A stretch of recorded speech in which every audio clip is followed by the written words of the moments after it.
하나님 아버지, 이 시간에도 저희를 위하여서 은혜를 준비해 주신 줄 믿습니다. 주님, 하나님의 말씀이 선포될 때 그 말씀에 온전하게 반응할 수 있도록 저희들의 마음을 열어주시고 오로지 주님 말씀에 집중할 수 있도록 주님 함께하여 주시옵소서. 예수님의 이름으로 기도드립니다. 아멘. 여러분, 우리는 지난 시간 동안 말씀을 통하여서 주님이 세우시는 안디옥 교회가 어떻게 시작하게 되었는지, 그리고 이 예루살렘 교회에서 안디옥 교회로 파송받은 바울은 과연 어떤 사람인지에 대해서 함께 말씀을 통해서 살펴보았습니다. 오늘도 그렇습니다만 앞으로도 교회에 대한 말씀들을 좀 함께 살펴보려고 해요. 그런데 제가 교회에 대해서 여러분들에게 말씀을 드릴 때 제가 전하고 있는 교회와 여러분들이 이해하고 있는 교회가 같으면 참 좋겠지만, 제가 교회라고 말씀을 드리지만 여러분과 제가 가진 교회의 의미와 개념이 다를 수도 있겠다라는 생각을 하게 되었습니다. 그래서 오늘은 안디옥 교회를 살펴보기 전에 먼저 이 성경적인 교회의 개념에 대해서 잠깐 짚어보고 말씀을 좀 나누도록 하겠습니다. 우리가 보통 교회라고 할 때 여러분, 교회는 무엇일까요? 우리가 교회를 생각할 때 가장 오해하고 있는 부분이 한 가지 있습니다. 그것이 무엇인가 하면 교회는 건물이다라는 생각이에요. 그래서 크고 세련되고 아주 깨끗한 건물을 가진 교회는 좋은 교회이고, 낡고 오래되고 막 곰팡이가 피고 교회가 없는 교회는 아주 그렇지 못한, 좋지 못한 교회라고 생각하는 그런 오해들이 저희들에게는 있습니다. 이런 의식을 갖게 되면요, 큰 교회 다니시는 분들은 자부심을 갖고 교회를 다니게 될 것이고, 교회가 없는 분들이거나 아니면 교회가 낡은 교회를 다니시는 분들은 아마 부끄러워하면서 어느 교회 다닌다라고 말도 못하고 그렇게 다니는 일이 생기게 될 것입니다. 우리가 일반적으로 생각하는 이런 교회는 여러분, 예배당이지 교회가 아니에요. 교회는 건물이 아닙니다. 여러분 동의하십니까? 요즘에는요, 건물이 없어도 교회라고 하는 교회들이 참 많이 있어요. 어찌 보면 이 예배당을 집으로 비유한다면 교회는 가정이라고도 말할 수 있습니다. 집과 가정은 다르지 않습니까? 우리가 그렇잖아요. 집이 없어도 가정은 존재해요. 그런 것처럼 예배당은 어떤 건물이 아니라 가정이라는 것입니다. 또 어떤 분들은 어떤 특별한 교단이나 제도를 교회라고 생각하시는 분들도 있어요. 그래서 이런 아주 어떤 확고한 어떤 그런 가치를 가지고 있습니다. 교회를 다니려면 무조건 통합적 교회를 다녀야 된다는 거예요. 또 어떤 분들은 순복음 아니면 교회가 아니다라고 생각하시는 분들도 계십니다. 그러다 보니까 이 교단 법이 하나님의 말씀보다 더 우선시 되니까 막 말씀에 없는 어떤 법들이 막 통과되기도 하고 그렇게 진행되기도 하는 경우들이 생깁니다. 그런데 여러분, 말씀을 한번 보십시오. 예수님은 어떤 교단도 어떤 제도도 만들지 않았습니다. 그렇다면 여러분, 교회란 무엇일까요? 고린도전서 1장 1절에서 3절까지의 말씀을 우리가 한번 함께 읽어보도록 하겠습니다. 하나님의 뜻을 따라 그리스도 예수의 사도로 부르심을 받은 바울과 형제 소수데네는 고린도에 있는 하나님의 교회 곧 그리스도 예수 안에서 거룩하여지고 성도라 부르심을 받은 자들과 또 각처에서 우리의 주 곧 그들과 우리의 주 되신 예수 그리스도의 이름을 부르는 모든 자들에게 하나님 우리 아버지와 주 예수 그리스도로부터 은혜와 평강이 있기를 원하노라. 아멘. 바울은 지금 우리에게 교회가 무엇인지를 분명하게 가르쳐 주고 있습니다. 교회란 그리스도 예수 안에서 거룩하여지고 성도라 부르심을 받은 자들, 각처에서 우리의 주 곧 그들과 우리의 주 되신 예수 그리스도의 이름을 부르는 모든 자들, 이들이 교회라고 말씀하고 있는 것입니다. 건물이 교회가 아니고 제도가 교회가 아니라 예수님의 이름을 부르는, 예수님을 믿는 사람들의 모임이 교회다라고 우리에게 가르쳐 주고 있는 것입니다. 그러니까 한양교회라는 것은 소파로 139에 세워진 어떤 건물이 아니라 79년 전부터 예수 그리스도의 이름으로 함께 모여서 함께 예배드리고 있는 저와 여러분이 바로 교회다라는 것입니다. 그래서 교회가 건강하다라는 것은 건물이 멋진 것이 아니라 바로 저와 여러분들의 신앙과 성품이 성숙되어졌다라는 말씀이고요. 교회가 낡았다, 부패했다라는 것은 건물이 낡고 부패한 것이 아니라 지금 저와 여러분들이 하나님 앞에서 변질되었다라는 그런 의미입니다. 여러분, 약 2주 전에 우리 한양교회가 속해 있는 통합 측 교단에서 총회가 열렸습니다. 이 총회가 열렸는데 이 총회 안에 어떤 법이 이제 그 법에 대한 어떤 그 법을 삭제해 달라는 청원안이 올려졌어요. 어떤 법인가 하면 교회 세습 방지법입니다. 교회 세습 방지법을 삭제해 달라는 청원안이 올라왔어요. 그러니까 교회 세습을 가능하게 해달라고 그렇게 요구를 했던 것이죠. 기사를 보셔서 아시겠지만 정말 감사하게도 여러분 압도적인 표 차이로 이 청원안이 부결이 되었습니다. 교회 세습은 안 된다라는 거예요. 여전히 교회 세습 방지법은 유효하다라는 것이 통과가 되었어요. 여러분, 자칫 잘못했으면 성도들의 모임인 교회가 세상으로부터 여러분 더 큰 비난을 받을 뻔했습니다. 더 큰 수치를 받을 뻔했는데 하나님께서 막아주셨어요. 여러분, 교회는요, 저와 여러분이 교회입니다. 교회 건물이 중요한 것이 아니라 저와 여러분이 더 중요한 거예요. 우리 예수님께서 교회를 건축하기 위해서 피를 흘리신 것이 아니에요. 저와 여러분들을 위해서 죄에 매여서 자유를 잃어버린 여러분들을 다시 살리고 구원과 자유와 해방을 주시기 위해서 우리 예수님께서 십자가에 못 박혀 달려 돌아가신 것입니다. 오늘은 제가 안디옥 교회가 어떻게 해서 부흥하게 되었는지를 여러분들에게 좀 말씀을 드리려고 해요. 그런데 이것은 어떤 교회 건물의 부흥이 아니에요. 예수 그리스도의 이름을 부르는 이들의 모임, 곧 성도 한 사람 한 사람이 모여서 어떻게 신앙적인 건강한 공동체를 이루어가고 부흥했는지를 여러분에게 좀 말씀드리려고 한다는 것을 여러분 기억하면서 함께 말씀을 들어주시면 좋겠습니다. 무명의 성도들에 의해서 세워진 이 안디옥 교회가요, 계속해서 부흥하고 발전을 했어요. 그러다 보니까 더욱이 이 바나바, 격려의 사람, 또 위로의 사람인 바나바가 합류하게 되고 신학적으로 탄탄한 이 사울이 합류하게 되다 보니까요, 그 부흥했던 교회가 더 부흥하고 더 발전하게 되었습니다. 안디옥 교회는 이 모교회인 예루살렘 교회가 흉년이 들었을 때 이 예루살렘 교회를 위해서 물질적으로도 지원했던, 그만큼 성장했던 교회가 안디옥 교회였습니다. 여러분, 교회가 살아있으니까 영적인 세포 분열이 막 일어나는 거예요.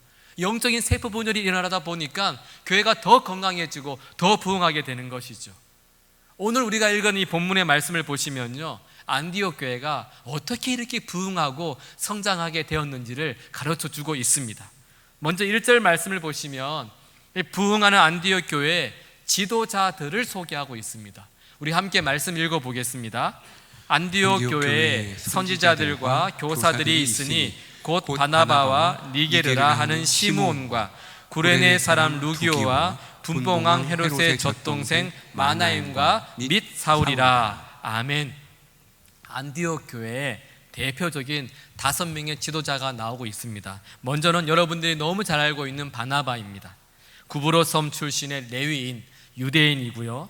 오순절 성령 강림 사건 이후에 회심을 해서 예루살렘 교회의 아주 중추적인 성도가 되었던 사람이 이 사람이에요.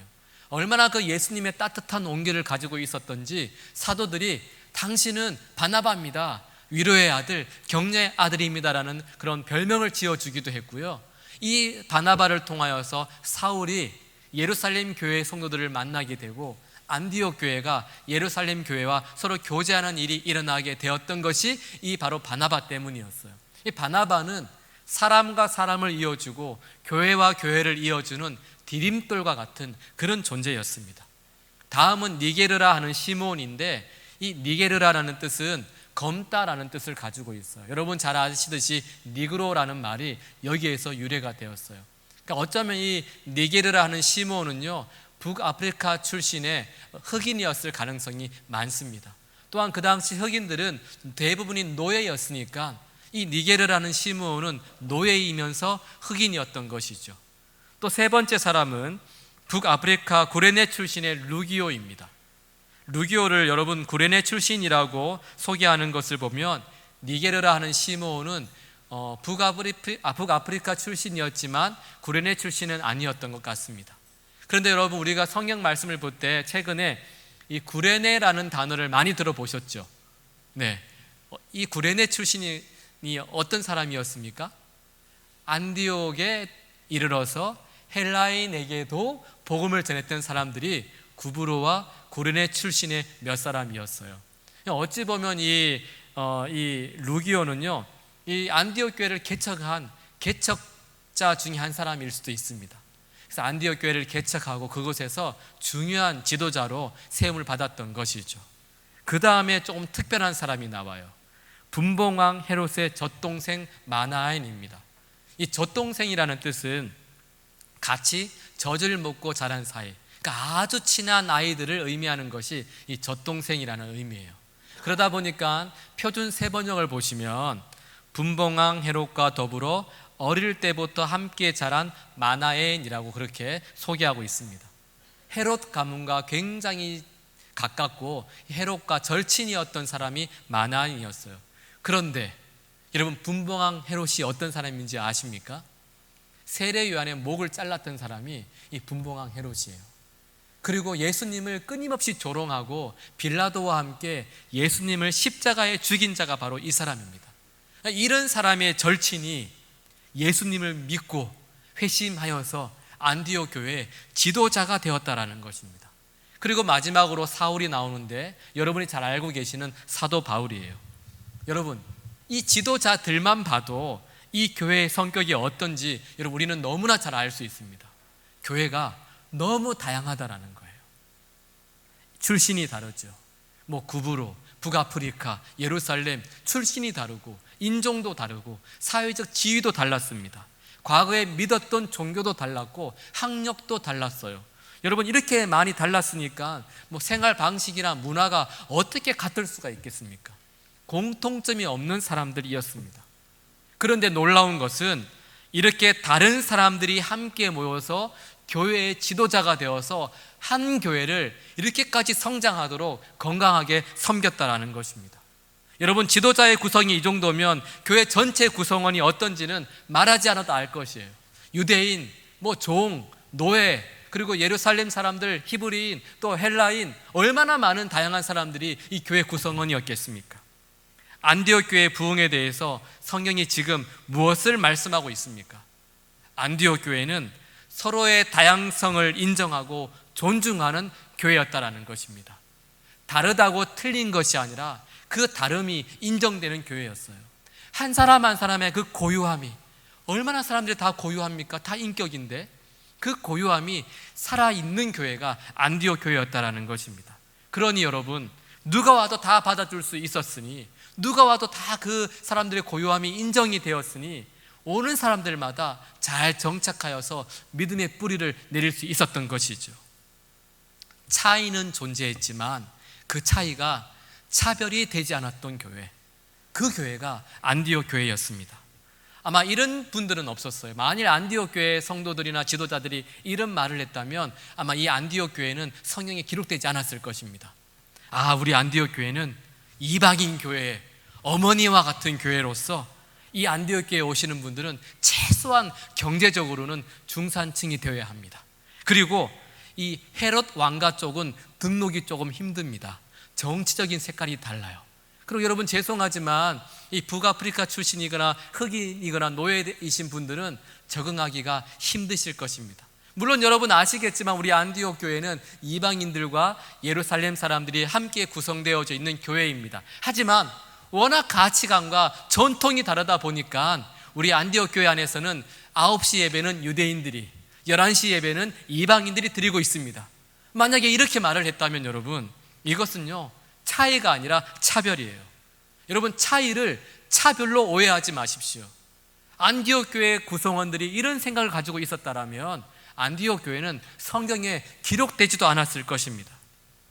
저는 우리 교회가, 교회든 여러분들이 서로의 다양성을 존중하고 인정할 수 있는 그런 교회가 될 수 있기를 주님의 이름으로 축복합니다. 여러분, 이런 교회가 부흥하는 교회예요. 저는 정말 우리 한양교회가 건강하게 부흥하는 교회가 되었으면 좋겠어요. 어떤 분이 오셔도 차별받지 않았으면 좋겠어요. 빈부귀천, 남녀노소, 출생의 비밀이 차별의 이유가 되지 않는 그런 교회가 되었으면 좋겠습니다. 모든 믿는 자에게 주시는 하나님의 의인이 차별이 없느니라. 이 차별 없는 복음 앞에서 우리가 뭐 대단한 사람이라고 누군가를 차별할 수가 있겠습니까? 가족 없이 혼자 예배 드리시는 분들도 정말 즐겁고 기쁘게 예배를 드리시고, 가난한 성도들도 기쁨으로 예배 드리고 존중받는 그런 교회가 되었으면 좋겠어요. 여러분, 제가 여러분들에게 묻고 싶어요. 국민의 힘이면 어떻습니까? 더불어민주당이면 어떻습니까? 차이는 존재하지만 차별이 없는 이 복음 앞에서 그저 서로 그 다름을 인정하고 존중하면서 그런 성도들로 모여서 하나님을 찬양하고 예배할 수 있는 우리 모두가 될 수 있기를 주님의 이름으로 축복합니다. 여러분, 어떤 분이요, 예쁜 2층 벽돌집을 짓고 싶었던 거예요. 그래서 이제 벽돌로 집을 짓기 시작합니다. 1층을 다 짓고 나서 이 주인이 보니까, 아니, 벽돌이 몇 개는 삐죽 튀어나와 있고 몇 개는 안쪽으로 들어가 있는 거예요. 주인의 마음이 너무 불편해요. 그래서 이 주인이요, 벽돌 몇 개, 나온 벽돌 몇 개와 들어간 벽돌 몇 개를 다 빼버렸습니다. 여러분, 그렇다면 이 1층 집 위에 2층 집을 올릴 수 있겠습니까? 만일 교회가 다양성을 존중하지 못하고 서로 차별하는 일에 열심을 낸다면 각자가 아무리 큰 부흥을 꿈꾸고 있다 하더라도 그 꿈이 서로가 달라서 결국에는 분열되고 갈라지고 벽돌이 빠져 무너진 건물처럼 그렇게 무너지게 되지 않겠습니까? 그런데 안디옥 교회는요, 이런 다양성 속에서도 다름을 인정하는 하나의 교회로 부흥했다라는 거예요. 어떻게 이렇게 다른 사람들이 함께 모여가지고 이런 건강한 교회로 부흥할 수 있었겠습니까? 여러분, 너무 신기하지 않습니까? 여러분, 2절 말씀을 보시면 주를 섬겨 금식할 때라는 말씀이 있어요. 성경에 보시면요, 안디옥 교회의 다양한 지도자들을 이야기한 다음에 바로 이어서 이 말씀이 나옵니다. 주를 섬겨 금식할 때. 여러분, 이것이 바로 다양성 속에서도 하나 될 수 있었던 비결이었어요. 이 다양한 사람들이 주님을 섬겼다라는 것입니다.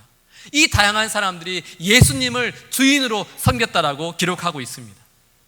이미 사도행전 11장을 보시면 안디옥 교회 안에 있는 모든 다양한 사람들을 가리켜서 그 사람들에게 한 가지 이름을 붙여주었어요. 그리스도인입니다. 그리스도인이라는 뜻은 그리스도를 따라가는 사람들이라는 뜻이에요. 그러니까 안디옥에 있는 사람, 그 부패한 사람들이 안디옥 교회 성도들을 보고요, 그 다양한 사람들을 보고 하나같이 이렇게 말을 하는 겁니다. 야, 그 사람들 그리스도를 따라가는 사람들이야. 저 사람들 그리스도께 속한 사람들이야. 살고 말하고 생각하는 모든 모습 속에서 안디옥 교회 교인들은요, 모두가 다 우리 주님 예수 그리스도를 드러내는 사람들로 변화되었다라는 것입니다. 여러분, 이게 주를 섬겨 아닙니까? 여러분, 서로 달라도 우리는 하나가 될 수 있습니다. 예수님이 우리의 주님이 되시면 돼요. 예수님이 주인이 되시면 아무리 다양한 사람들이 모여 있다 해도 그 교회는 반드시 하나가 됩니다. 교회의 주인은, 교회의 머리는 우리 예수님이세요. 모든 그리스도인들이, 모든 사람들이요, 그리스도인이 되면 아무 문제가 없습니다. 그런데 반대로 성도들 중에서 누군가가 주인 행세를 하기 시작하면, 그때부터 이제 문제가 생기기 시작하는 거예요. 여러분, 예를 들어서 만약에 제가요, 막 담임 목사라고 주인 행세를 한다면 차이를 존중하는 건강한 의사결정 구조가 우리 교회 안에서 이루어지겠냐고요. 막 성경에도 없는 원칙을 세워가지고 제가요, 여러분들을 막 이끌어간다면, 막무가내로 이끌어가는 거예요. 아우, 제가 담임 목사인데 제가 주인 아닙니까? 이러면서 막 이끌어간다면, 물론 그냥 조용한 분들은 그냥 따라가자, 이게 편한 분도 계실 수 있겠지만, 그런 교회가 건강한 그리스도의 몸으로서의 역할을 감당할 수 있겠느냐라는 것입니다. 여러분, 어떤 목사도 어떤 성도도 교회의 주인이 될 수 없습니다. 교회의 주인은 예수님이세요. 제가 지금 간담회를 하고 있고 계속해서 간담회를 하게 될 텐데, 이 간담회를 하는 게 제 의견을 설득시키기 위해 하는 간담회가 아니에요, 여러분. 물론 제가 가지고 있는 목회 철학, 비전 굉장히 중요합니다. 하지만 그것마저도 여러분 완전하지 않잖아요. 완전하지 않기 때문에 하나님께서 우리 각자에게 주신 마음들을 하나로 모아서 한양교회를 향한 주님의 뜻을 묻고 찾기 위해서 간담회를 하는 것입니다. 여러분 꼭 기억하십시오. 교회는 서로를 존중하는 다양한 이들이 함께 주님을 섬기는 공동체입니다. 이것이 안디옥 교회가 부흥할 수 있었던 비결이에요. 안디옥 교회는요, 다양성 속에서 일치를 추구하는 그런 교회였습니다. 예수님을 주인으로 섬기는 교회였습니다. 둘째로 안디옥 교회가 부흥할 수 있었던 분명한 부흥의 비결이 있습니다. 2절과 3절 말씀을 우리 함께 읽어보도록 하겠습니다. 2절 3절 말씀 함께 읽습니다. 주를 섬겨 금식할 때 성령이 이르시되 내가 불러 시키는 일을 위하여 바나바와 사울을 따로 세우라 하시니 이에 금식하며 기도하고 두 사람에게 안수하여 보내니라. 아멘. 여러분, 다양한 지도자들이 교회를 섬기고 있을 때 성령께서 지도자들이 함께하는 그 공동체에 역사하셔서 직접 말씀을 하셨어요. 사도행전을 보시면 성령이 말씀하실 때는 베드로나 빌립에게 개인적으로 말씀하실 때는 있었지만, 이렇게 한 공동체를 향하여서 직접적으로 말씀하실 때는 사도행전은 여기밖에 없습니다. 그곳에 임한 성령의 음성이 무엇이었습니까? 너희는 나를 위하여 바나바와 사울을 따로 세우라. 내가 그들에게 맡기기로 정해놓은 일이 있다라는 것입니다. 하나님을 위하여서 바나바와 사울을 따로 세우라는 거예요. 이 이후의 말씀을 보시면 안디옥 교회는요, 바나바와 사울을 따로 세우고 그들을 보냅니다. 그들을 파송을 해요. 떠나 보냈다라는 것은 교회 지도자들 뿐만이 아니라 교회 전체가 성령의 음성, 이것이 성령의 음성임을 분명히 알았고 또 그 성령의 음성에 순종했다라는 것입니다. 여러분, 이것이 바로 안디옥 교회의 부흥의 비결입니다. 안디옥 교회는 성령에 민감한 공동체였습니다. 지도자들 뿐만이 아니에요. 모든 성도가 성령에 민감했어요. 목사님 기도해 주세요. 저는 성령님 음성을 못 듣겠어요. 집사님 기도해 주세요. 그게 아니라 누구든지 기도하면서 성령의 음성을 들었다는 거예요. 여러분, 만약에 성도들이 성령의 음성을 성령의 음성으로 알아차리지 못했다면 바나바와 사울을 파송하는 일에 결코 동의할 수 없었을 것입니다. 지금 이 시점을 보십시오. 얼마나 교회가 부흥하고 있습니까? 얼마나 발전하고 있습니까? 여러분, 바나바와 사울은요, 교회 부흥에 있어서 없어서는 안 될 정말 중요한 일꾼이에요. 그냥 성도도 아니고요, 신학적인 지식을 가지고 있고 위로할 수 있는 그 사람이었으니 얼마나 안디옥 교회에게 있어서는 이 성도가 필요한 성도들이었겠습니까? 만약 교회 지도자들이 안디옥 교회만 생각했다면, 그냥 자기 교회만 생각했다면, 또는 성도들이 그것이 성령의 음성이었음을 분별할 수 없었다면 결코 있을 수 없는 일이었습니다. 아마 이랬을 거예요. 우리 응답 잘못 받았다고, 내가 받은 응답이 아닌 것 같다고, 다시 기도하자고, 이러지 않았겠습니까? 그러나 안디옥 교회는 지도자를 비롯하여 성도들 전체가 이것이 성령의 음성이었고 하나님을 위한 일임을 분명히 깨달았기 때문에 이런 과감한 결정을 내릴 수 있었던 것입니다. 안디옥 교회는 성령에 민감한 공동체였습니다. 근데 궁금증이 생겨요. 어떻게 이렇게 다양한 사람들이 함께 모여가지고 성령에 민감하게 반응하고 순종할 수 있었겠느냐라는 겁니다. 저는 그 실마리를 2절과 3절에서 반복되고 있는 금식에서 찾았습니다. 여러분, 보통 언제 금식하십니까? 간절한 기도 제목이 있을 때, 정말 이것만은 응답을 받아야 될 때, 또는 내가 너무 죄를 많이 지어가지고 이 죄를 회개해야 될 때, 그럴 때 우리 금식하지 않습니까? 그런데 안디옥 교회는요, 여러분 보시면 한창 부흥할 때 금식을 했어요. 문제가 있고 기도 제목이 응답받아야 될 때 금식한 것이 아니라 주를 섬겨 금식할 때입니다.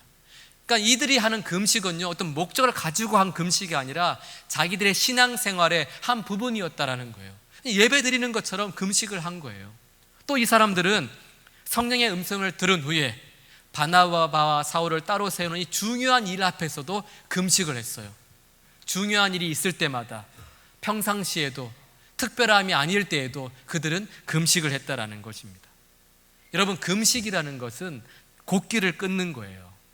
곡기를 끊는다라는 것은 나를 죽이고 나를 비우는 것입니다. 내 힘으로 내 생명을 이어가지 않겠다라는 것이 이 금식이잖아요. 이 안디옥 교회가 금식을 했다라는 것은 하나님, 제가 하나님 앞에서 죽었습니다. 하나님, 제가 이제는 제 힘으로 살지 않겠습니다. 주님, 제가 십자가 앞에서 예수님과 함께 죽었습니다라는 철저한 자기 부정, 자기 비움의 공동체였다라는 것입니다. 여러분, 안디옥 교회는 매 순간 하나님 앞에서 심령이 가난한 자로 살았습니다. 마치 입을 벌리고 어미를 기다리는 그 아기 새처럼 성령의 음성에 너무너무 민감하게, 또 너무너무 그 성령의 음성이 갈급했기 때문에 민감하게, 누구보다 민감하게 그 음성에 반응하는 그런 성도였다라는 것입니다. 여러분, 이런 교회가 부흥하는 교회입니다. 제가 여러분들에게 금식을 하라고 말씀드리는 것이 아니에요. 실질적으로 금식을 하지 않는다 하더라도 자기를 비우면서 십자가 앞에서 살아가고 말씀에 붙들어 있을 때, 말씀에 붙어 있어서 살아갈 때, 교회는 성령께서 언제 어디서 어떻게 말씀을 하시더라도 교회 전체가 그 말씀을 듣고 그것이 하나님의 뜻인 줄 알고 순종하게 된다라는 것입니다. 저는 우리 한양교회가 안디옥 교회처럼 여러분 각자에게 계신 그 성령님을 민감하게 의식하면서 성령의 음성을 들으며 살아갈 수 있게 되기를 주님의 이름으로 축복합니다. 여러분, 내가 채워져 있으면 안 돼요. 내가 주인 행세를 하면 안 됩니다. 금식하고 기도하면서 끊임없이 병들어 있는 그 자아의 생명을 끊을 수 있기를 주님의 이름으로 축복합니다. 이렇게 안디옥 교회는요, 다양성 속에서 일치를 추구하는 교회였어요. 성령에 민감하게 반응하고 성령께 순종하는 그런 공동체였습니다. 아마 지금 이 말씀을 듣고 계시는 분들 중에서는 이렇게 다짐하는 분들도 계실 수 있어요. 내가 안디옥 교회 성도들처럼 그렇게 살아가야 되겠다.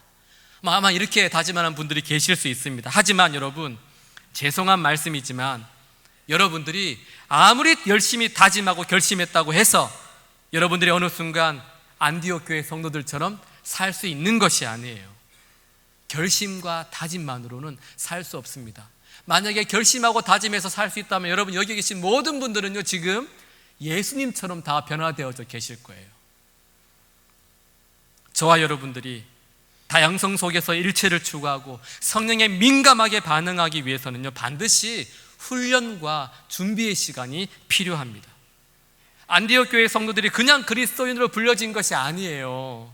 시간이 지나면 성도가 되고 집사가 되고 권사가 되고 장로가 되고, 그게 아니에요. 여러분, 어림도 없는 소리입니다. 그들은 1년 동안 바나바와 사울로부터 철저하게 가르침을 받았어요. 바나바와 사울이 살아가는 모습을 보고 배우고 그들의 가르침을 듣고 배우면서 그렇게 그들은 1년 동안 열심히 살아내었기 때문에 그리스도인으로 변화될 수가 있었던 것입니다.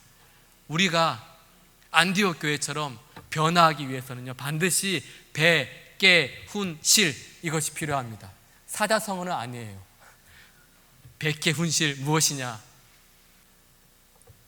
배우고 깨닫고 훈련하고 실천하는 삶이 반드시 따라와야 한다는 것입니다.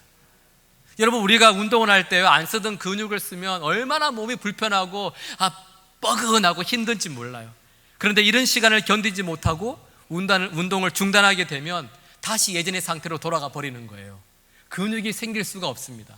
신앙생활도 마찬가지예요. 처음에는요, 배우고 깨닫고 훈련하고 실천하는 삶이 얼마나 불편하고 어색하고 여러분 낯선지 몰라요. 그러다 보니까 어떤 사람들은요, 이런 생각을 하죠. 야, 내가 이러려고 예수님 믿었나? 이렇게 힘들어서 어떻게 예수님을 믿어? 지금까지도 아무 문제 없이 신앙생활 잘 했는데 나 그냥 예전으로 돌아갈래. 이렇게 생각하시는 분들이 계실 수 있어요. 여러분, 그렇게 되면 여러분들은 또다시 늘 해왔던 것처럼 성도들의 차이를 인정하고 존중하기보다는 또 서로를 차별하면서 이렇게 살아가게 될 것이고, 주를 섬기는 것이 아니라 내가 주인 행세를 하게 되고, 성령에 민감하기보다는 내 목소리에 더 집중하면서 그렇게 살아가게 될 것입니다. 저는 여러분들을 제자리 걸음하는 신앙인으로 그렇게 두고 싶지가 않아요. 만약에 제가 여러분들을 그저 제자리 걸음하는 신앙인, 주일 출석하는 신앙으로 만족하는 신앙인으로 그냥 둔다면 목회자의 직무유기 아닙니까, 여러분? 영적으로 평생을 젖만 먹다가 이유식만 먹다가 그렇게 주님을 만나실 겁니까, 여러분? 도덕적으로 타락하고 성적으로 문란한 도시에 살았던 그 안디옥 교회 성도들도 백개 훈실 하는 이 시간들이 결코 쉽지가 않았을 것입니다. 하지만 그들이 그 시간을 견디고 또 말씀에 부딪히고 말씀에 붙어있고 그 시간들을 이겨나갔기 때문에 모두가 그리스도인, 그리스도를 따르는 사람들로 변화될 수가 있었던 것입니다. 여러분, 나이 들었다고 포기하지 마시고 젊어서 바쁘다고 포기하지 마십시오. 천국이 가까워졌을수록 우리는 100개 훈실해야 돼요. 그리고 바쁘면 바쁠수록 저와 여러분들이 가짜가 되지 않기 위해서 100개 훈실해야 된다는 거예요. 저는 여기 계신 여러분 모두가요, 배우고 깨닫고 훈련하고 실천하는 삶을 통하여서 다양성 속에서 일치를 추구하는 교회, 날마다 성령에 민감하게 반응하고 순종하는 교회가 되어서 건물을 자랑하지 않고 하나님께서 나에게 역사하시고 우리 교회에 역사하신 그 부흥을 자랑하고 부흥을 누릴 수 있게 되기를 주님의 이름으로 축복합니다. 여러분, 저를 한번 따라해 주세요. 배우고 깨닫고 훈련하고 실천하자. 제가 다음 주에 물어볼 겁니다. 여러분, 우리는 생명을 드리면서 주님을 사랑하는 사람들로 이곳에 왔습니다. 그러니 매 순간 말씀에 붙어 있어서 우리의 욕적인 자아를 십자가 앞에서 내려놓고 주님으로 살아가는 그런 저와 여러분들의 삶이 될 수 있기를 예수님의 이름으로 축복합니다. 기도하시겠습니다. 하나님, 예수 그리스도를 구주로 고백하는 성도들의 모임인 우리 한양 공동체가 차이를 인정하고 존중함으로 주님을 섬기는 공동체가 될 수 있도록 하나님 인도하여 주시옵소서. 날마다 성령님께 반응하고 매 순간 순종하며 살아갈 수 있도록 주님 함께하여 주시옵소서. 믿음의 선배들의 모습을 보고 배우고 말씀을 듣고 배움으로 깨닫고 훈련받고 실천하여서 이 땅에서 부끄럽지 않은 교회로 그리스도인으로 불러지는 우리 부흥하는 한양교회 될 수 있도록 주님 함께하여 주시옵소서. 감사드리며 예수님의 이름으로 기도드립니다. 아멘.